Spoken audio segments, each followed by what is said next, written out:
that is all I have. I would now like to introduce Mr. J.J. Sutherland. He is formerly worked at National Public Radio for quite a few years out there in the crazy wartime areas. He now is the Chief Product Owner at Scrum Inc. And he is a newly minted certified Scrum trainer, but he has the honorable distinction of being the first ever second generation CST. You may know his father, Jeff Sutherland, who co-created Scrum. He is a CST, and now we have JJ. So I welcome JJ. Let's please give him a round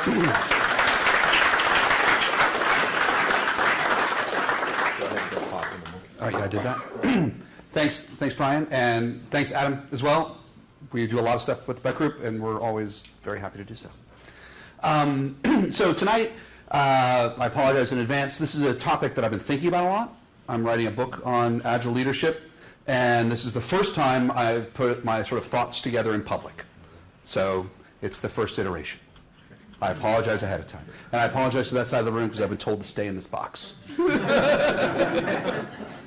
But so I thought I'd start out with, this is a video that the first Scrum team played every day before their daily stand-up.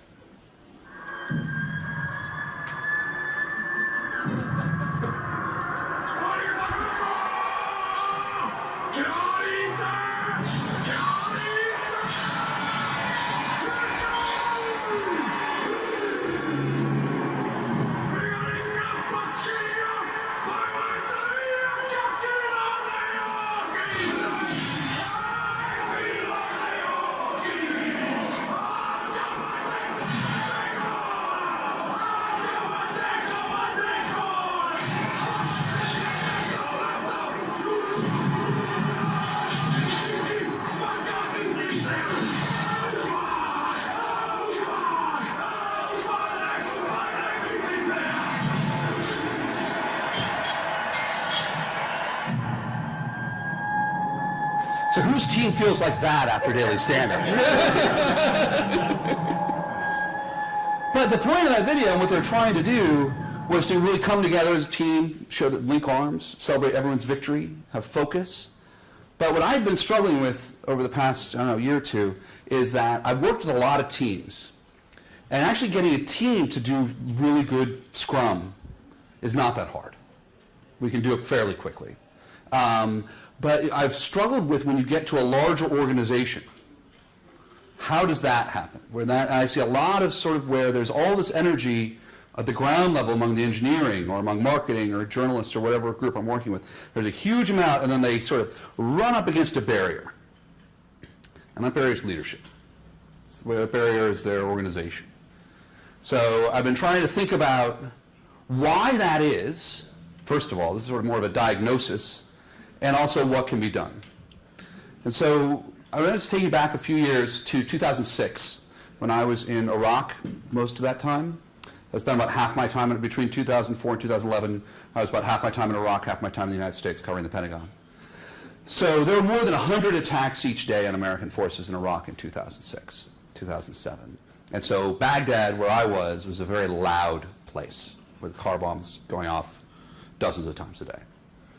And so I came back from one of those trips, and my editor asked me, I was sort of explaining this, like you see all this wreckage on the roads and all this kind of stuff, and my editor said, well, what happens to it? I mean, that's a lot of stuff getting blown up every day. Like, where does it end up? And I said, I have no idea. That's a good question. So I found out. It ends up in Texarkana, Texas, at the Red River Army Depot. And if you've ever been to East Texas, there's a lot of space in East Texas. There's a lot of nothing. And so there's like acres and acres and acres of blown up Humvees and trucks, and just like go as far as, like this picture is the only one I could really find. It was any good because my pictures are horrible. But they just go on forever. And the military at that point was spending $17 billion a year, just the Army actually, just the US Army, $17 billion a year in repairs. And that's a lot of money. But so I went there, and what had happened at Texarkana, at the Red River Army Depot, was in the early 2000s, right after the war started, they weren't doing so well. And the Base Realignment Commission said, we're going to shut you down. We're going to completely shut you down. So on this base, there's only one uniform, who's the colonel who's in charge of everyone else is a civilian working with management and workforce. And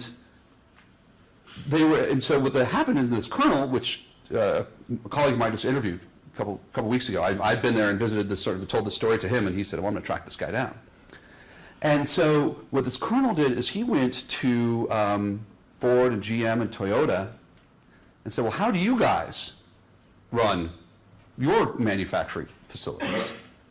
And because we're doing 3 a day and we're going to get shut down. And in Texarkana, Texas, this is hundreds of jobs. And it would have, it's like one of those, would put in the factory closing in the local town, would have had a devastating impact on the local economy. And they said, so they did is they implemented a lean manufacturing plant, which if you've never been to one, call up somebody and beg for a tour because they are really cool. So you're in there and all of a sudden like doors are flying through the air and robotic arms and the people turn, the right tool is right there just in time to bolt onto the car. And so they went from 3 a week to 40 every day. And so when the general came along, he was doing the final assessment to close them down. He's like, this is the general from the Pentagon, from Logistics Command, I'm going to come out and shut you guys down. This is the final meeting. And he saw this and he says, there's no way we're shutting you down. Because what they'd done was amazing to me. Is they were disassembling each Humvee into its constituent parts, every nut and bolt, and then rebuilding them from scratch. And so they had an attack time of 16 minutes. So every 16 minutes, another Humvee rolled off the line. It's really remarkable. But talking to that colonel and sort of saying, well, how did that work? Because that's a big shift in culture, in how you do things and what you do. And what the colonel, he's retired now, the colonel said is we had to just teach everybody not to be afraid. And at every level of the organization, because it's a union shop, they paired, every management level, they paired a manager with a union member to say you guys are co-equal here and how we're going to organize ourselves. Because we're completely reorganizing how everyone works and has worked for 20, 25 years. And he said what it took was, he said it was not overnight, but it took this conscious effort to reshape the organization by what people's roles actually were at the management layer. It wasn't just setting up a lean manufacturing cell down on the floor. It was changing how the management worked and how the management saw itself that worked. And what impressed me was that the system changed, but the people didn't. This is the same people who were doing 3 a week went to 40 a day. The exact same people. And this is when I called my father. I was covering wars then. I wasn't involved in Scrum or Lean or any of the process improvement. And I said, I think you might be onto something. And they were so proud that they put these stickers in every single Humvee that came off the line. So we built it up as if our lives depend on it. Theirs do. And they manned a 24-hour call center. Volunteers did. So any soldier in the world could call up and they'd get answered by someone who had built their Humvee to how to fix it. So that impressed me. And I said, that is different. That is really different.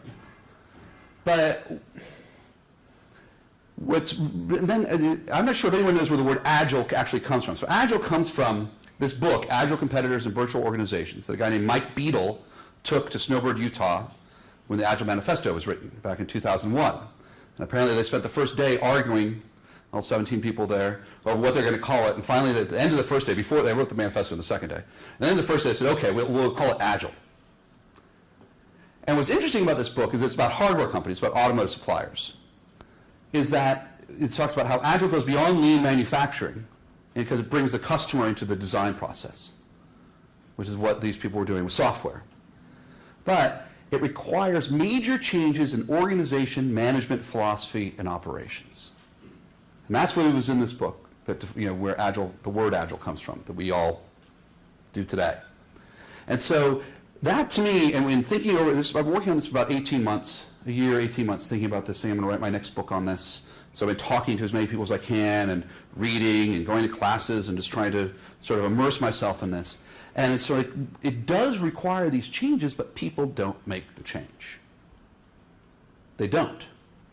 So I've been trying to figure out why that is and how we can flip that switch. Because it's not good enough. I mean, we're agilists, right? We go into an organization and we teach them how to do Scrum, and they do Scrum for a little while, then we leave, and then they just go back to the old way of doing things. Management insists on not doing it that way. That's happened to me. How many people here has it happened to? A few of you. You know, and it's just fragile. So I thought, managers need training to lead these agile teams. And so I wanted to just give one other example from Iraq. Sorry, I was there a long time. But it's sort of on this leadership in action and how I think this works is that in 2006, 2007, the same time frame, this is U.S. deaths every year. And you have to remember 2006, 2007, we were losing the war. It was a very real possibility. I was talking to the military. I was there. People were like, we might lose this thing. And the president put General Petraeus and General McChrystal. General Petraeus was overall command. McChrystal was the Special Forces commander in charge over there because it was just falling apart. I mean, hundreds of people were dying. And so this is how the structure worked over there. And I just found this fascinating. And this is something that General McChrystal talks a lot about in his book, Team of Teams. So this is sort of, they have the White House, the Pentagon, MNFI Iraq, but every intelligence agency, and I didn't even really know this, there are like 19 different intelligence agencies. Because, you're not a cool department unless you have an intelligence agency, right? You're not really like, so, I think DOE, Department of Energy, okay, atomics, like, okay, maybe. But DOJ, the Drug Enforcement Agency was there. And so they were all over there because there was like the whole government approach. We're like, okay, we're all doing this, even though we're losing. And they all just reported up in these stovepipes up into their respective command. They never talked to each other. And then, and all this stuff, and they get intelligence from the people on the ground, and then the orders would come back down a few weeks later from the White House and the Pentagon, sometimes conflicting. And by that time, the situation on the ground had changed too much. It changed too much. And Al-Qaeda in Iraq, which was the enemy at the time, had iterated again. And as a result, we were losing the war. And so what General McChrystal did, they said, you know what? We have all these people in Iraq from these different agencies. We're going to put them all in one room. NRA, NSA, the NRO, all these different agencies. The bomb experts from the FBI. And then we're going to put them in the same room with the special forces groups that are going out that night. And so they would go out, target Al-Qaeda in Iraq, and then they would come back that same evening with the intelligence they'd gathered from that raid. It could be pocket litter, it could be computers, it could be interrogation, whatever it is. And then those people would be sitting in that room at 11 o'clock at night analyzing that and send the troops back out the same night.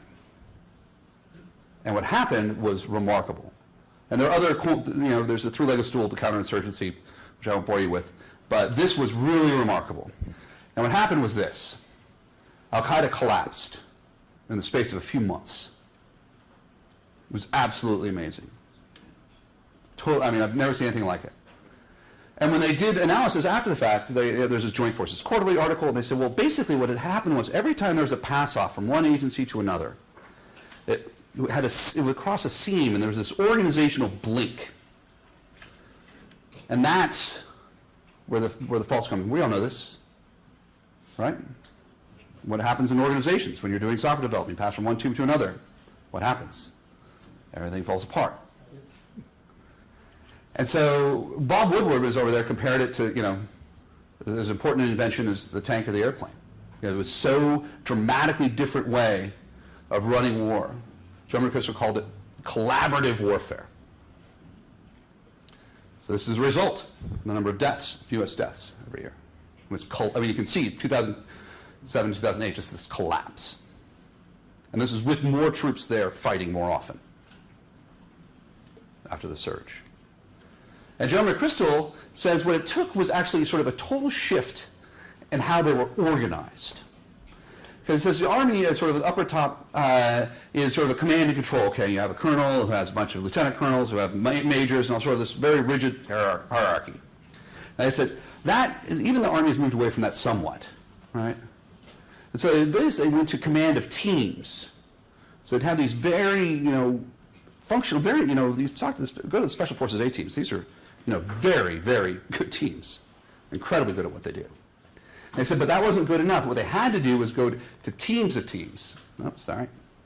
which is these cross-functional teams, and there was no hierarchy in the decision-making because the decisions had to be made faster than a hierarchy could respond. And they would have all the skills necessary on the team, on each one of these teams. There'd be a command element, there'd be intelligence, there'd be whatever. And I said, so you had to change the structure itself to change the behavior. Of course, I don't know what happened there, is that they were immediately disbanded in like 2010, 2011, because one agency, which I don't know which one, said information sharing had gone too far. So they had something that won them the war, but it threatened their organization back in Washington too much to allow it to continue, no matter how many lives it saved. It's too much of a threat. So I'm thinking, like, even there, I mean, this is a pretty dramatic impact. So what happened? Why did, because I'm just as much as that system showed that the same people could do the same job in Red River, Arkansas could do a different job and do it better and faster. There are very few evil people in the world. There are a few. I've met a few. But basically, people are controlled by the systems they are within. There's something, one of my, I love this word, this psychological thing, which is the fundamental attribution error. There's a lot of research on this, which is basically we describe ourselves, like why we failed, like why we didn't deliver a project at time. We'll say, well, we kept on getting interrupted. Oh, at home, I was having some problems with my wife. So I wasn't really concentrating, wasn't sleeping well. Oh, we didn't have enough resources, all this other kind of stuff. But we saved someone else, like Diego over here. Diego, he's just not that good a scrum master. He's always late. He's kind of lazy. I think he could do. And so what it is when we talk about ourselves, we see ourselves as part of a system. But when we talk about others, we talk about themselves as internal characteristics, which is a fundamental error. But that's how we think. And so that's one of the reasons it's hard for organizations to change. Because the people in charge don't see the people that they're trying to manage or supervise as parts of a system. They see them as individuals who are deeply flawed. And if you have to change the system to change the behavior. So I also misspelled this person's name on my slide, as I said, first time. So Otto Scharmer, not Scharfer, is a professor at the MIT Sloan School. And he has a bunch of courses, a MOOC online, which is great. I recommend it to everybody. But he talks about how in rapid change, an environment that's changing rapidly, like a technology environment or a war environment, got politics nowadays. I mean, whatever. The world is changing at a more and more rapid pace. Everyone is driven by fear. Because what they were taught was success and how to be successful is wrong, is not working. And so what do people do when they're afraid? They download habitual ways of thinking. It's like the old joke, no one got fired for buying IBM. Right? It worked before, I'm going to try it again. Even in the face of contradictory evidence, people's fear will force them to defend their outmoded positions. And unless we sort of open our minds, hearts, and wills, that fear will control what we do. Fear is a very primal emotion. It actually exists in your brain, a little part of your brain is about the size of a walnut called the amygdala. I did a lot of research on this back when I was coming back from Iraq with PTSD and all this other kind of stuff. It was like, why does PTSD work, all this other kind of stuff. But basically, the amygdala can tell your conscious brain how, not just what to think, literally how and what your brain is capable of thinking about. But your cortex cannot communicate with the amygdala. It's a one-way street. That's why it's so hard to fix PTSD. Because consciously, you're safe, you're in a safe environment. But your amygdala is saying, no, you're afraid. Be afraid. So that's what happens. And so what Scharmer says, what he means by open mind, and this guy's sort of like, okay, it sounds a little new agey, whatever, But what he means is, he says the open mind is blocked by the voice of judgment, which is sort of the habitual actions. In the past I've done this new thing won't work because in the past I've done this, and I will do that again. That will never work because it's not what I've done before. And he says, once you get through that, you have to get through what he calls the open heart. And what he means is blocked by the voice of cynicism. And listen, I'm an ex-journalist. Cynicism is my stock in trade. But what he means, whenever you're cynical about something, you're putting a barrier, you're distancing yourself from the thing you're remarking upon. And sometimes that's an okay thing. But when you're trying to actually change something, if you're cynical about it, it won't happen. Not because your cynicism is right because you're cynical. It's one of these tautologies, I know, but it's if you really want to embrace it and move through it and get to the root of your fear, you have to move, because what he calls the open wills, which is where the root of what he thinks is innovation, is blocked by the voice of fear. What if I fail? What will my father think about me if I fail? What will my children think about me if I fail? Because failure is really goes to the root of all fears, which is the fear of death. Because a leader is taking an organization into an unknowable future, a future that is totally unformed, that they're creating together. And that takes bravery. And it's very easy to rely on old things rather than say, I'm going to learn by doing. I'm going to learn by molding this future in reaction to the future itself, a place that does not exist. What if I fail? But if the leaders are stuck there, if you're stuck there, you can't sort of move through the doorway into the undiscovered country. And so agile leadership requires commitment, because you have sort of the focus on the strategic vision, the commitment to deliver, the courage to change, and respect for people. And I feel like we focus too much in the agile community on focusing on strategic vision and committing to deliver. Like really good agile teams are delivering multiple times a sprint, right? They're continuous delivery, DevOps, the whole thing. But we don't talk enough about what that means to actually do change, which is respect for people and have the courage to change. Just delivery is not enough. That's doing agile. It's not being agile. There's nothing worse. I'm blanking, is it Demings or Drucker, one of those guys, said, there's nothing more useless, more fallow than delivering excellently things that don't matter. Like, that is the worst thing ever. And so I went back to the paper that Scrum comes from. I'm not sure if you guys know this, but there's a 1986 paper in the Harvard Business Review called The New Product Development Game by two Japanese professors, Professor Takeuchi and Nonaka. And the first Scrum team referenced this paper when they called themselves Scrum, because they looked at the best teams in the world, and they said, the best teams in the world are ones that are cross-functional, they're working together, they have a sense of purpose. That reminds us, two Japanese professors who have never played rugby in their lives, of the Scrum formation in rugby. So that's where Scrum comes from. It's from this paper. So we talk a lot about autonomy, and cross-fertilization was their word for cross-functionality. But they said the other thing, they had these three elements identified as what made up great teams, the best teams in the world. What separated okay teams from the best teams. And one of them is a transcendent goal from leadership. We're doing something great. My father was telling me just the other day, I hadn't heard this story before, when the first demo, when they started doing demos about 3 sprints into the first Scrum team.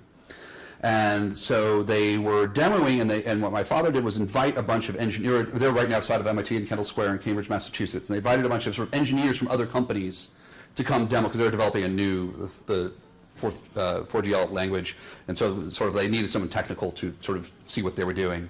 And apparently it was brutal. It was just brutal.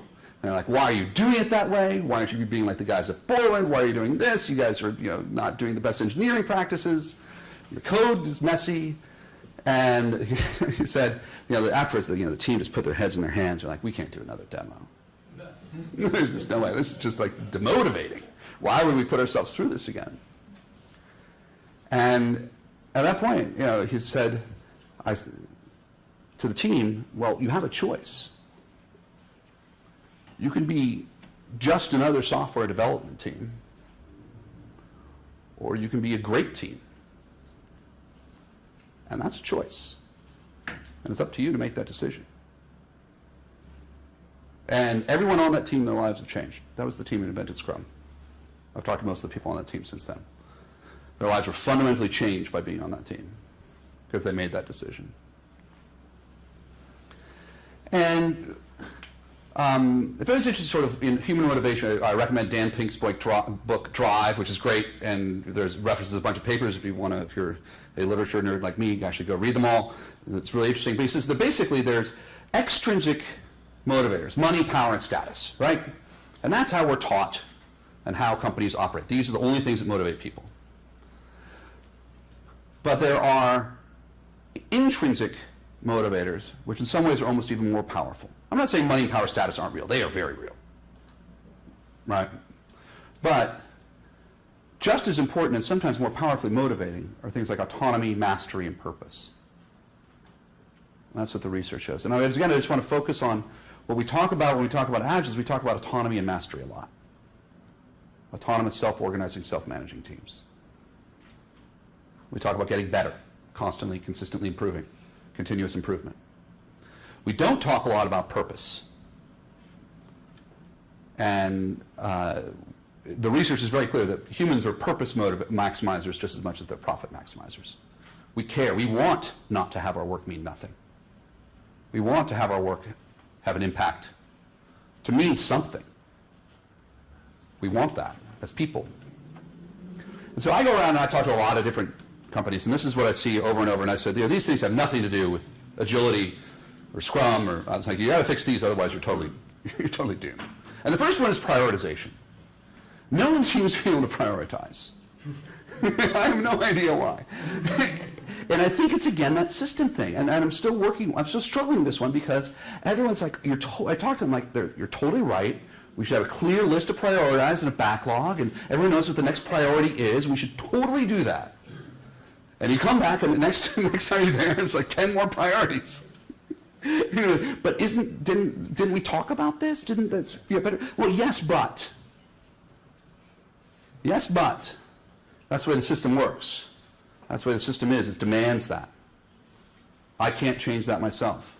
It demands that we do these priorities for political reasons, perceived business reasons, no strong leader, whatever it is. The other one is continuous delivery, which I say, listen, this is what people do these days. If you're not doing this, you're not going to compete. And what leadership really talks about, and when I talk to leaders about this, I'm like, how many meetings do you go to? And I say, too many. I'm like, why do you bother going? I'm like, well, I have to. And I'm like, but you're the CEO. Why do you have to go to the meetings? That's what's expected of me. That's what the system says is my job. That's what I expect is my job. I have to go to meetings. And so I said, I always say this, so basically you're really busy but nothing is done. This is exactly like software teams. Everyone's busy, nothing's done. So I said, until you fix that, and they act like they're prisoners of this. They're prisoners of the system, which is beyond their own company. So this is, executives do this, right? This is executives go to meetings. What do executives? We go to meetings. Leadership does other things.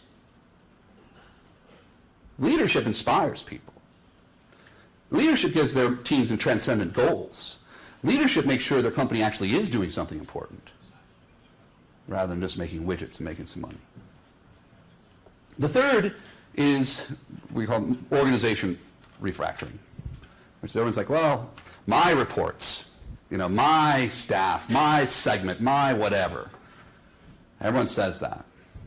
Because that's what they've been told to do. That's what they're rewarded to do. That's their bonus to do. About 6 months ago, 8 months ago, we were talking to the CEO of Bosch. And he said, well, what you're saying is, all of my teams, all my people are bonused individually, and yet I get this sort of local sub-optimization. Like, he says, even on the level like Bosch Americas will do things that won't help Bosch Germany. But I bonus Bosch Americas by America's performance and Germany by Germany's performance. And so he eliminated every single individual bonus plan in the entire company. It's like 250,000 employees. And he said only team-based bonuses. So like the head of Bosch Americas and the head of Bosch Germany are in the same team in terms of bonus. And so that said to me, if you actually decide to make the change, you can. We're not talking about natural laws here. We're talking about human decisions and human choices. It's not a given. And one of the things I've been struggling with a lot in talking to people about, transforming from a waterfall to an agile organization, right? We've all had this conversation. And what I've been struggling with recently is this sort of realization. It's like, waterfall is just as much a figment of someone's imagination as agile is. It's just been around for longer and done more poorly. So, but it's just an intellectual construct. Like, like the Constitution of the United States. It's an intellectual construct that people have decided that we're going to go along with this. People sat down in a room a few hundred miles away from here and wrote that thing. They argued about it. Took, a year or two to write the thing, but it was just people in a room writing. It wasn't magical fairies bringing it down from on high. So these are human decisions decide the systems in which we live. And when people say it can't be done here, what they're saying is, I choose not to change the system. I'm a prisoner of it, even if it's totally in my own mind. And what's interesting is, I'm sure if everyone's aware of Conway's law, which is one of my favorite laws, that organizations which design systems are constrained to produce designs which are replicas of the communication patterns of those organizations. And the classic example is, if you have 4 teams working on a compiler, you're going to get a 4-pass compiler. So, what it says is that even the stuff you make has the structure of your organization embedded within it. You can't get rid of it. And this is borrowing from Craig Larman here, but culture follows structure, not the other way around. And a lot of people are like, we want to change the culture. And it's far more effective to change the structure first and let the culture emerge. Because we can sit around for days and talk about our ideas of what the perfect culture would be. And we're all going to have, we can have innovation culture workshops from here to eternity. But until we actually do it, because that's the agile way of doing it, it's learning by doing. It will work. And will we get it wrong? Absolutely. That's what agile is, right? It's just getting it wrong cheap rather than expensive. Make it easy to change. It's not like you go from one thing to another completely and you'll never change again. No, that's not agile. That's not what Scrum is. Agile is making it easy to change. Reducing the cost of change is the root of what agile and lean are. There's Ron Westrom has an interesting idea of how to organize this, which is, he says there are 3 types of organizations. And I'm sort of one of those people, like, when everyone says that there are 2 types of people in the world, I'm like, well, yeah, there are those who believe there are 2 types of people in the world and those who don't.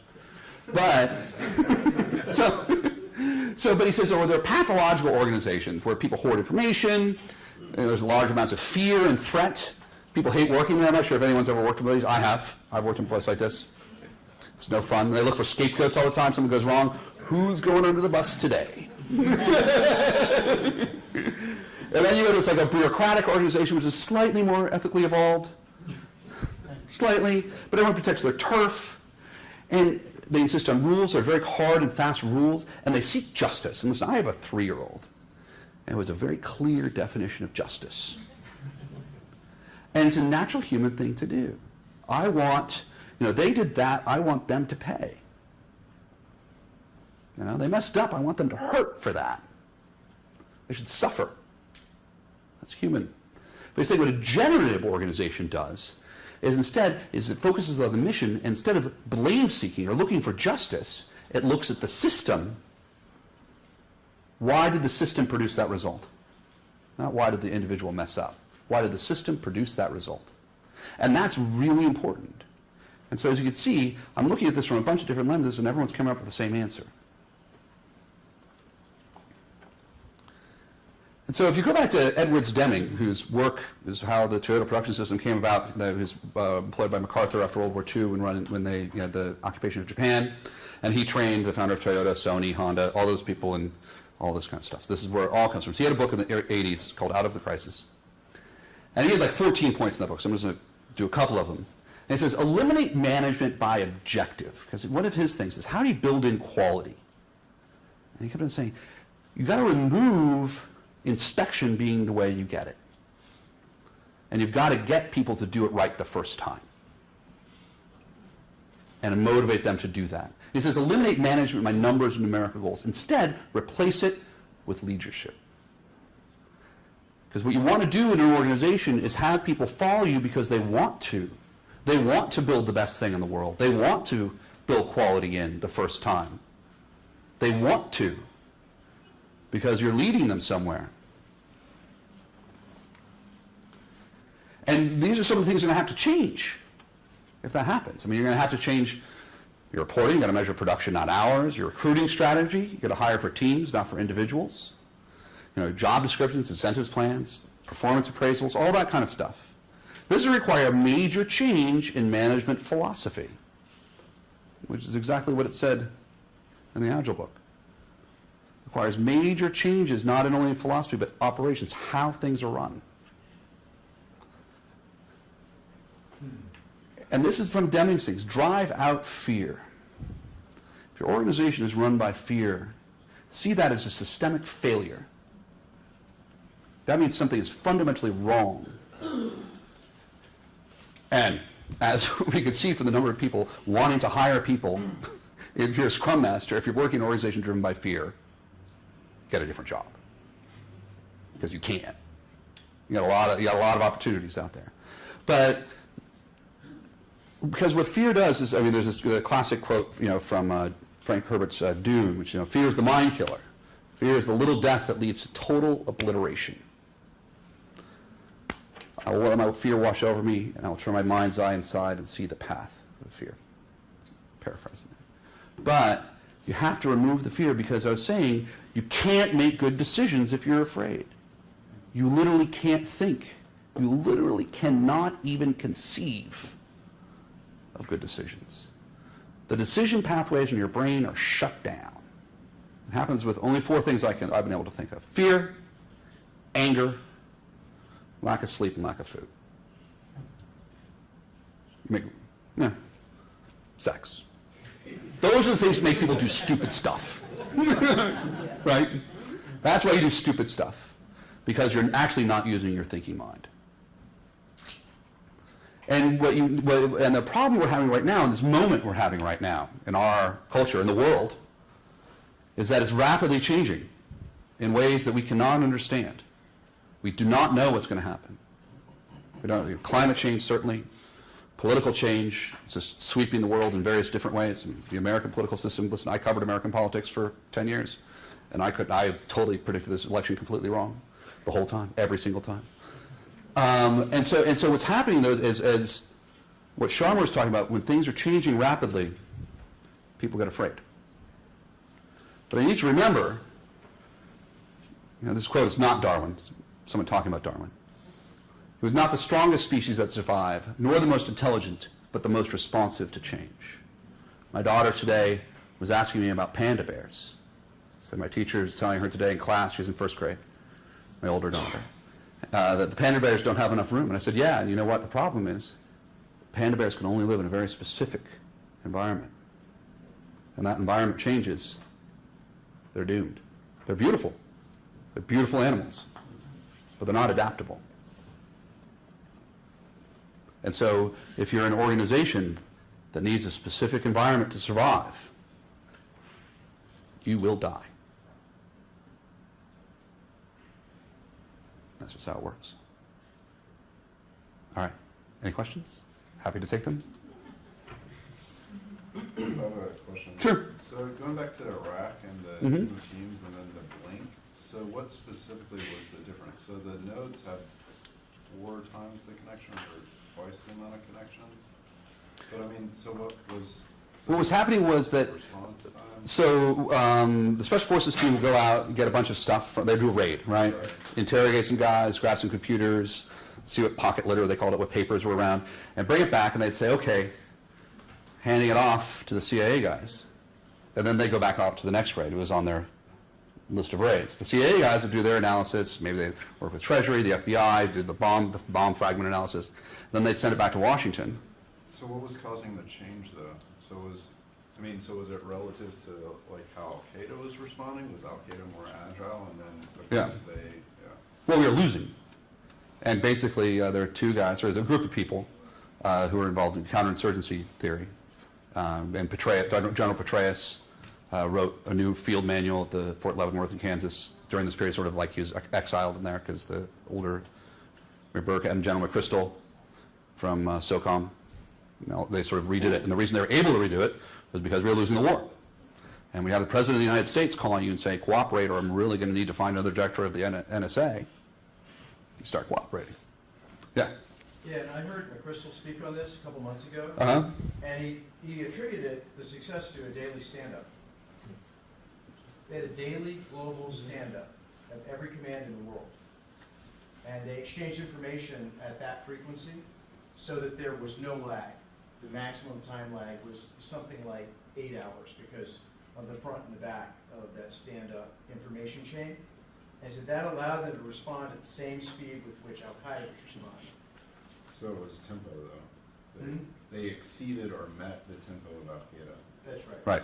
With a dramatically higher force, amount of force they could employ. Yeah. I also read a book on this, and they said that one of the key things was that the crystal removed the ORGCON classification, originator controlled classification, from the information that they gathered, the teams gathered from their raids. So that information could be distributed to more teams, and they could analyze it more quickly. Yeah.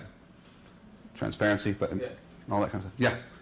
Stepping away from Iraq to the broader field of change management, there's a lot of literature and research on change management for organizations. How would you say that Agile approaches to that are different than the more traditional approaches? What I think that the Agile approaches are different in two ways. One is that the organization itself is becoming an Agile teams. Like, how do you manage Agile teams, which require a different kind of operational tempo, a different kind of how do you get reporting, a different kind of how do you when you have transparency in your teams, the way the Agile gives you, what does that mean and how you should run your senior management team? So that's one way. Another way is, instead of saying, okay, we're working this one way now, that's rigid and set in stone, we can't change. Now we have this new model that we're moving to, which is rigid, set in stone, and cannot change, but it's a better model.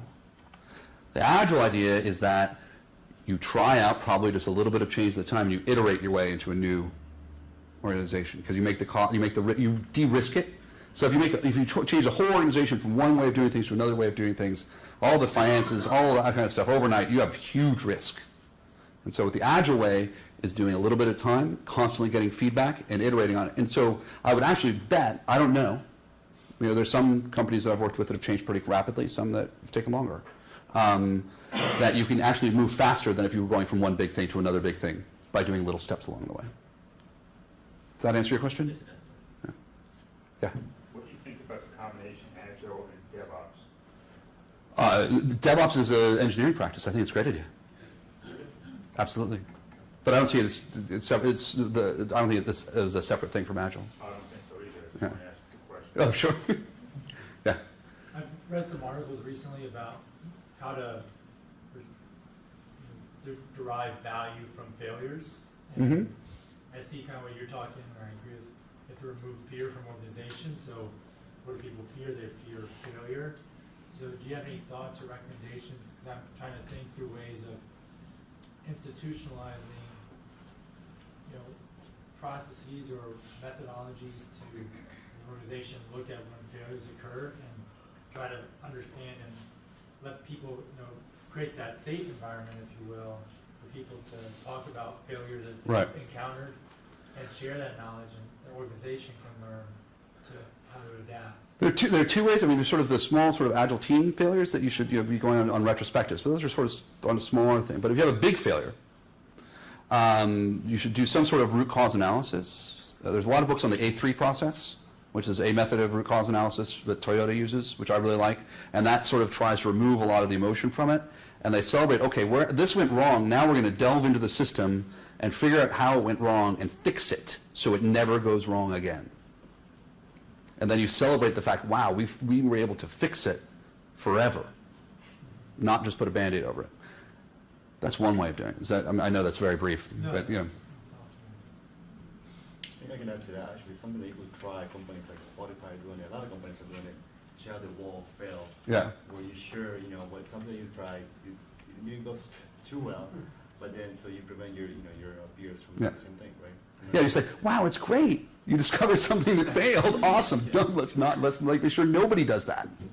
So that will help hopefully. Yeah, you need somebody like, is it Daniel Ilk, the owner of Spotify, who will then go up to that wall and be like celebrating that. The CEO is like, Yeah. look guys, this is great, we've learned a lot from this. And not like, put something in place that doesn't allow the failure. But I would say also, just a quick plug, Agile Boston is having one of the lead architects of Spotify talk on Wednesday up in Cambridge at the Scrumming offices. So if you guys are interested in Spotify, he's there.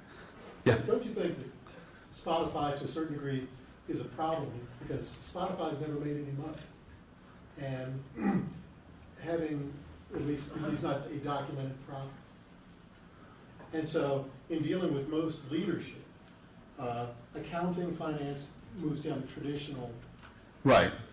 and that's not going to change. No, Spotify's a hard sell to leadership, to traditional leadership. Well, no, it wasn't Yeah. just trying to criticize Spotify, but what I was saying is from the management paradigm here, if you're looking for leadership in Agile space, doesn't it have to talk to the existing Absolutely. problems in the organization? And therefore, isn't that sort of a step in the wrong direction to point towards something that's going to be seen in a traditional sense as not successful? To be totally honest, it's really context specific because I've seen that work both ways. Like I've been in a very traditional bank, old bank, that's as traditional as they get. And they're like, wow, Spotify's cool, let's try that. And they said, let's lose some money? they didn't think they'd lose money. Okay. That didn't come out. And I've also seen it where the most clear is like in defense contracting. Defense contractors I work with were told by, basically because Lockheed came in and did an Agile bid at 60% of the old software development price. So most of the contractors I'm working with now are being forced to do it because they have to bid software development at 60% of the old price. Otherwise, they won't get the contract. And so they see it as, we're not going to get the contract unless we change. Yes, and that's Yeah. what I'm saying. Yeah. So that speaks to the tradition. Yeah, that speaks to the traditional measurements. But you're right. You have to. Spotify's value. We can argue about Spotify's valuation another time. I think the investors are pretty pleased. Me and JJ, I think on that Spotify, I hadn't heard that they haven't made any money, but they are in a very highly competitive market. Not that banking isn't also, but I think there's probably. And I think that the shareholders of Spotify are pretty pleased with how they're doing. That their valuation is pretty high. Yeah. Quick question. Which large organizations do you know are very agile or have embraced agile? Because the problems we are running into right now are large organizations, especially the government ones, which are controlled by people who are divorced from the results. Right. And so that becomes very hard. How large are you talking about? Do they need to say, oh, there's 150,000 people, therefore you should be convinced, or Yeah, that's a good start. and that's a lot of people. I'm talking about Department of State Consular Affairs right now, which is very hard not to crack. But 150,000 would be impressive. Google's that big. Can you restate, just for the folks on? Oh, sure. So the question is how do you deal with a large organization? What other large organizations are in an agile way that another large organization you're trying to convince would make sense? Google is pretty good one. They're pretty agile. Amazon. Amazon's agile. Facebook. I guarantee you they got more customers than the government. They have more people that live in the United States as customers by a factor of 3 or 4. So, and if you want, I can't, obviously, and I'm sorry to take this dodge, but the really big companies that I work with don't want me talking about them. And I sign agreements that I don't. But there are big companies that are doing it. Oh, I can talk about one, Saab Aerospace. They're building in Sweden. I think I talked about the last time I was talking here. And so they have a group of about 5,000, 10,000, that are working on the Griffin project. That's pretty big. And that's a pretty technical project. Anyway, yeah, let's take one more question. You talked about that fear, and I've actually seen that in the organization I'm in right now, where I think the top leadership is driving by, well, they think fear is a motivator too. So wondering, how do you, like, what's the next step? Like, how do you get people to recognize that this is, that they shouldn't be using fear to drive decisions? I mean, The research is pretty clear that if you rule by fear, the results aren't as good. There's a lot of research about what motivates people. What's the easiest? Go to Dan Pink's book and look in the bibliography. There's a huge amount of stuff that he references in there. There's also some stuff in the bibliography to my book, but I don't know if I dealt directly with fear in this way. But if you sort of dysfunctional emotional management you just don't get good stuff. I mean, just dollars and cents. It's not, it's not trying to be a hippie. Definitely not sustainable. Yeah, it's not sustainable. And also, like, people like you or people in this room, I mean, you're a Scrum Master. Google Scrum Master jobs on Monster. There are a lot of jobs. It's like, happiness, there's also a lot of research on that, Yeah. and how it promotes more creative thinking and better results, even in your book. Yeah, I have a whole chapter on that in my book. Whole Yeah, chapter on happiness and how that's Yeah. a leading indicator of performance. Well, thank you very much for coming on a rainy night. I appreciate it. And Brian, thanks for inviting me. And Adam, thanks for the beer. All right, so we have we got a parting gift. So they did not have Arrogant Bastard, I'm sorry. But this is an offering from Dogfish Head called Okay. 120-minute IPA. It's a very good idea. It ages well, so actually you can store it for a little while. And this is Excellent.